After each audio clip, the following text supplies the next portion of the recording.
नमस्कार दोस्तों, इस वीडियो में हम आपको विज्ञान के 5 महत्वपूर्ण सब्जेक्टिव क्वेश्चंस बताएंगे जो इस बार के बोर्ड एग्जाम में 110% दोस्तों ये प्रश्न पूछेगा। और जो प्रश्न बताएंगे इसमें से 10 ऐसे ऑब्जेक्टिव प्रश्न बनेंगे जो आपके बोर्ड एग्जाम में हर साल वो प्रश्न पूछा जाता है, ठीक है ना। तो चलिए बिना टाइम के वीडियो को स्टार्ट करते हैं। अभी तक वीडियो को लाइक नहीं किया हो तो एक लाइक ज़रूर कर देना, ठीक है। तो यहाँ पर आपका पहला प्रश्न है और ये प्रश्न आप के बोर्ड एग्जाम में 50% पूछने की चांस है और इसमें इसका जो भी ऑब्जेक्टिव बनेगा वो 110% पूछेगा, ठीक है। तो देखिए प्रश्न है आपका कि प्रकाश क्या है, यानी कि लाइट क्या है, व्हाट इज ए लाइट, ठीक है। तो यहाँ पर आप लोग लिखिएगा प्रकाश, लिख दीजिएगा ब्लैक पेन से और डैश देकर ब्लू पेन से लिखिएगा। प्रकाश वह बाह्य भौतिक कारण है, प्रकाश वह बाह्य भौतिक कारण है जिसमें हमें किसी वस्तु को देखने की अनुभूति होती है। प्रकाश ऊर्जा का एक ही रूप है जो हमेशा सीधी रेखा में गमन करती है। निर्वात में प्रकाश की चाल 3×10⁸ मीटर पर सेकेंड होती है। यह निर्वात से होकर गुजरती है। निर्वात में प्रकाश की चाल होती है। प्रकाश एक विद्युत चुंबकीय तरंग भी है। तो मेरे प्यारे मित्रों, यहाँ पर देखिए आपका क्या कौन कौन सा ऑब्जेक्टिव क्वेश्चन बना। तो यहाँ पर आप लोग सबसे पहला ऑब्जेक्टिव बना कि प्रकाश गमन करती है। तो प्रकाश हमेशा सीधी रेखा में गमन करती है। प्रकाश हमेशा सीधी रेखा में गमन करती है। और निर्वात में प्रकाश की चाल 3×10⁸ मीटर पर सेकेंड होती है। दो ऑब्जेक्टिव बना, पहला ये, दूसरा ये और तीसरा यहाँ पर है प्रकाश एक विद्युत चुंबकीय तरंग भी है। तो तीसरा ये ऑब्जेक्टिव क्वेश्चन है। ये तीनों ऑब्जेक्टिव क्वेश्चन आपके बोर्ड एग्जाम में हर साल पूछा जाता है। तो इन तीनों ऑब्जेक्टिव को भी याद रखना कि प्रकाश हमेशा सीधी रेखा में गमन करती है, ठीक है ना। और निर्वात में प्रकाश की चाल 3×10⁸ मीटर पर सेकेंड होती है और प्रकाश एक विद्युत चुंबकीय तरंग है, ठीक है।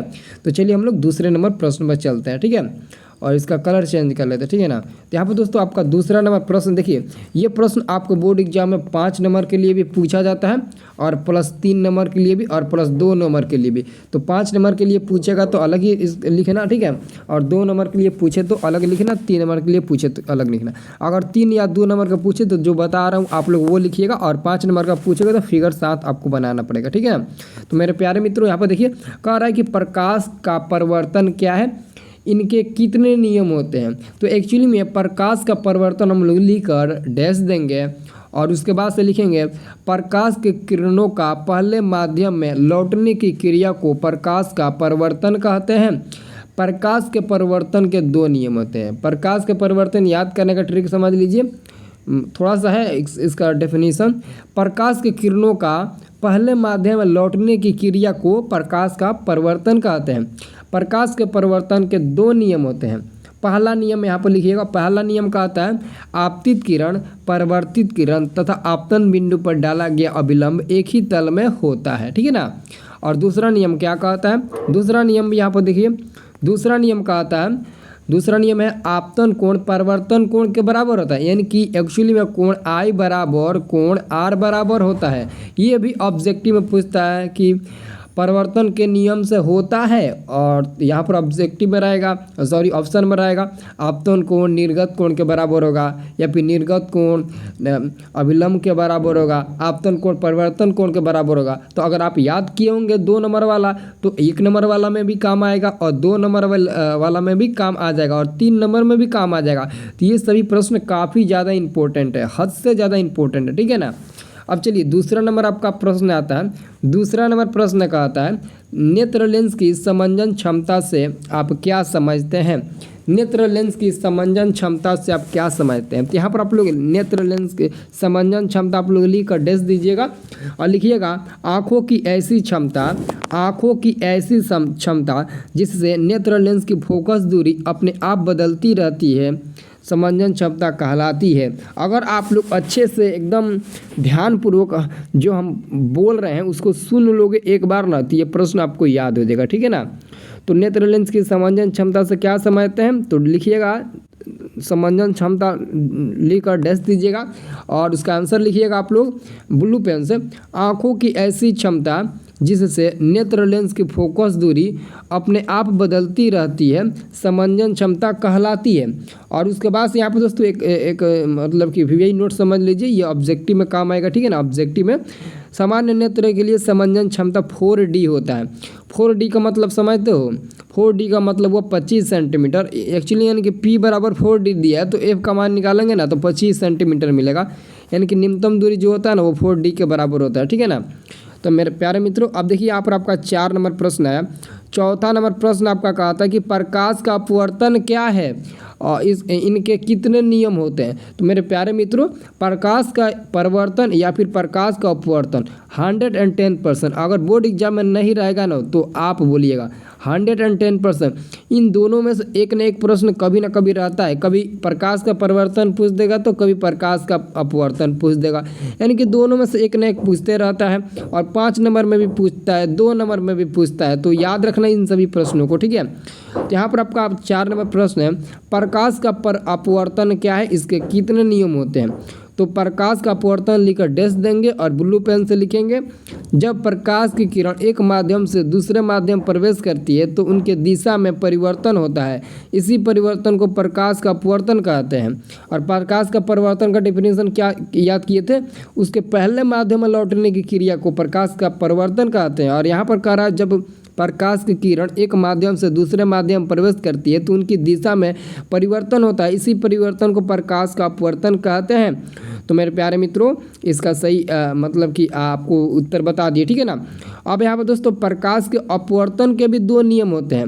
यहाँ पर ऑब्जेक्टिव में देखना पूछेगा कि प्रकाश के परिवर्तन के कितने नियम होते हैं, तो बताना 2 नियम होते हैं ऑब्जेक्टिव में। अगर पूछे प्रकाश के अपवर्तन के कितने नियम होते हैं तो अपवर्तन के भी 2 नियम होते हैं, यानी कि परिवर्तन अपवर्तन दोनों के 2-2 नियम होते हैं, ठीक है ना। तो मेरे प्यारे मित्रों, अगर इन सभी ऑब्जेक्टिव क्वेश्चन को PDF में डाउनलोड करना चाहते हो ना तो या तो वीडियो के डिस्क्रिप्शन में आपको वेबसाइट का लिंक मिलेगा, वेबसाइट से जाकर डाउनलोड कर लीजिए, या फिर आप लोग टेलीग्राम ज्वाइन कर लीजिए। टेलीग्राम का लिंक वीडियो को डिस्क्रिप्शन में मिल जाएगा और वेबसाइट पर भी मिल जाएगा। तो अच्छा है कि आप वेबसाइट से जाइए, वेबसाइट पर चले जाइए, वीडियो के डिस्क्रिप्शन में जो लिंक मिला है ना उस लिंक पर क्लिक करके चले जाइए वेबसाइट पर। वहाँ पर आपको PDF सारे सब्जेक्ट का मिल जाएगा और साथ में आपको टेलीग्राम में ज्वाइन करने का ऑप्शन मिल जाएगा, ठीक है। तो यहाँ पर दोस्तों ये पहला नियम हम लोग देखते हैं, आपतित किरण अपवर्तन किरण। आपतित किरण, अपवर्तन किरण तथा आपतन बिंदु पर डाला गया अभिलंब एक ही तल में होता है, ठीक है ना। आपतित किरण, अपवर्तित किरण, यहाँ पर अपवर्तित किरण होना चाहिए। तो आपतन कोण कह रहा है ना, अपवर्तन कोण कह रहा है, ठीक है ना। तो चलिए सही है। आपतित किरण, अपवर्तन किरण, आपतन बिंदु पर डाला गया अभिलंब एक ही तल में होता है, ठीक है ना। और दूसरा नियम कहता है, दूसरा नियम आप सभी का कहता है कि प्रकाश के किसी विशेष रंग के लिए आपतन कोण की ज्या तथा अपवर्तन कोण की ज्या का अनुपात किन्हीं 2 माध्यमों के लिए एक नियतांक होता है, ठीक है ना। और प्रकाश के अपवर्तन का जो दूसरा नियम होता है ना, यही ना दूसरा नियम है। ये दूसरा नियम स्नेल का नियम भी कहलाता है, स्नेल का नियम भी कहलाता है। और वो भी 2 नंबर के लिए बोर्ड एग्जाम में पूछता है, ठीक है ना। तो यहाँ पर आपको अभी बता देते हैं, अर्थात म्यू बराबर, म्यू को हम लोग किसको हम लोग सूचित करते हैं, ठीक है ना। यहाँ पर देखिए म्यू बराबर sin I बटे sin R हो जाएगा, ठीक है ना, sin R हो जाएगा, ठीक है ना। यहाँ पर सर लिखा गया है sin I बटे ना sin R होगा, sin I बटे ऐसे sin R होगा, ठीक है ना मेरे प्यारे मित्रों। तो याद रखिएगा sin I बटे sin R होता है, ठीक है। और यहाँ पर देखिए स्नेल का नियम भी आ गया मेरे प्यारे मित्रों।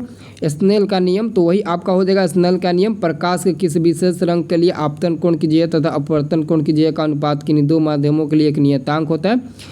आप लोग ऐसे में भी लिख दीजिएगा ना कि प्रकाश के अपवर्तन के दूसरा नियम स्नेल का नियम कहलाता है, तब भी सही हो जाएगा, कोई भी दिक्कत नहीं होगा। लेकिन अगर आपको याद है वो प्रकाश का अपवर्तन का दूसरा नियम तो उसका डेफिनेशन ही लिख दीजिए, ठीक है ना। अर्थात म्यू बराबर sin I बटे sin R। यहाँ पर दोस्तों इसको sin I बटे sin R समझिएगा, यहाँ पर सर लिखा है ना बाटा में, उसको sin R समझिएगा, SINR, sin I बटे sin R। ऑब्जेक्टिव में पूछता है प्रकाश के परिवर्तन के नियम से संबंधित है तो sin I बटे sin R। मेरे प्यारे मित्रों क्या होगा। तो दोस्तों और भी सब्जेक्टिव क्वेश्चन बताएंगे, लेकिन इन सभी सब्जेक्टिव क्वेश्चन को एकदम याद रखना। मैं आपको पूरी चैलेंज के साथ फिजिक्स, केमिस्ट्री, बायोलॉजी तीनों का आपको सब्जेक्टिव बता दूंगा। जो बताऊंगा वही पूछेगा, बाहर से नहीं पूछेगा, एक एक करके आपको बता देंगे, ठीक है ना मेरे प्यारे मित्रों, ठीक है।